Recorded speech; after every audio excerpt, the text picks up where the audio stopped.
नमस्कार लाडक्या बहिणींनो. लाडकी बहीण योजनेच्या मार्च आणि एप्रिल महिन्याचे 3,000 रुपये हप्त्याबाबत मोठी अपडेट समोर आली आहे. राज्यातील अनेक महिलांच्या खात्यावरती हे पैसे जमा झाले आहेत, पण अजूनही अनेक महिलांना हे पैसे आलेले नाहीत. त्यामुळे आमचे पैसे का आले नाहीत, आम्ही अपात्र झालो आहे का, आता पुढे काय करायचं, असे अनेक प्रश्न महिलांकडून विचारले जात आहेत. तर आजच्या या व्हिडिओमध्ये आपण याच संदर्भात संपूर्ण माहिती सोप्या भाषेत समजून घेणार आहोत. त्यामुळे नक्की हा व्हिडिओ शेवटपर्यंत पहा. मित्रांनो, मागील 2 आठवड्यांपासून लाडकी बहीण योजनेचा हप्ता वितरण हे सुरू होता. अनेक महिलांच्या खात्यात 1,500 रुपये आणि आणखी 1,500 रुपये असे एकूण 3,000 रुपये जमा झाले. विशेष म्हणजे या आठवड्यात बुधवार, गुरुवार, शुक्रवार आणि शनिवारपर्यंत देखील अनेक महिलांच्या खात्यात हे पैसे आलेले आहेत. पण आता महत्वाची माहिती अशी आहे की सध्या हे वितरण जवळपास थांबलेले असल्याचे सांगितले जात आहे. ज्या महिलांना हे पैसे मिळाले आहेत त्यांनाच या टप्प्याटप्प्याने यांचा लाभ मिळालेला आहे. आता अनेक महिलांनी विचारले जात आहे की आम्ही पात्र असून देखील आमचे पैसे हे का आले नाहीत. तर मित्रांनो, यामध्ये प्रवर्गनिहाय निधी वाटप करण्यात आलेले होते.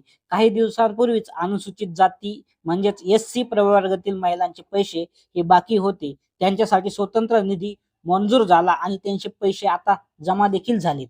आणि ओपन आणि OBC इतर प्रवर्गातील पात्र महिलांनी यापूर्वीच पैसे हे वितरित करण्यात आलेले होते.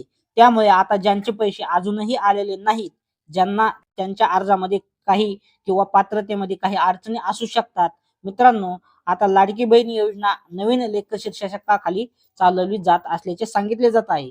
त्यामुळे प्रत्येक प्रवर्गासाठी स्वतंत्र निधी दिला जातो. म्हणूनच KYC करताना प्रवर्ग निवडण्याचा पर्याय देखील आलेला होता. आता पुढचा महत्वाचा मुद्दा म्हणजे ज्या महिलांना पैसे आलेले नाहीत त्यांनी नेमकं काय करायचे.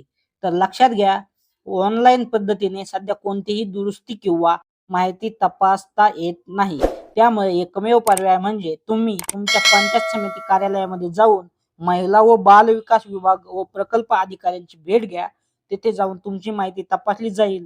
जर तुम्ही सर्व अटी आणि निकषांमध्ये जर पात्र असाल तर तुमचे पुढचे पैसे हे मिळणार का, या अर्जात काय समस्या आहेत किंवा अपात्र का करण्यात आले आहे याची माहिती तुम्हाला त्या ठिकाणी दिली जाईल. तर मित्रांनो, अनेक महिला ह्या वेबसाईटवर किंवा मोबाईलवर वारंवार चेक करत आहेत, पण त्यांचा काही उपयोग होत नाही. योग्य आणि अधिकृत माहिती फक्त महिला आणि बाल विकास प्रकल्प अधिकारी हेच देऊ शकतात. तसेच पुढील काही दिवसांमध्ये नवीन GR आला किंवा अतिरिक्त निधी मंजूर झाला तर काही महिलांना पुन्हा पैसे मिळण्याची शक्यता देखील असू शकते. पण सध्या त्याची शक्यता खूप कमी असल्याचे बोलले जात आहे. म्हणून ज्यांचे पैसे आलेले नाहीत त्यांनी वेळ न घालवता पंचायत समिती कार्यालयात जाऊन माहिती ही घ्यावी. तुमच्या खात्यावर लाडकी बहीण योजनेचे पैसे जमा झाले आहेत का, आणि तुम्ही कोणत्या प्रवर्गातून आहेत, कोणता प्रवर्ग आहे, कमेंटमध्ये हे नक्की सांगा. आणि हा व्हिडिओ तुम्हाला जर आवडला असेल तर लाईक करा आणि आपल्या चॅनलला सबस्क्राईब करा आणि ही माहिती जास्तीत जास्त महिलांपर्यंत नक्की शेअर करा. धन्यवाद.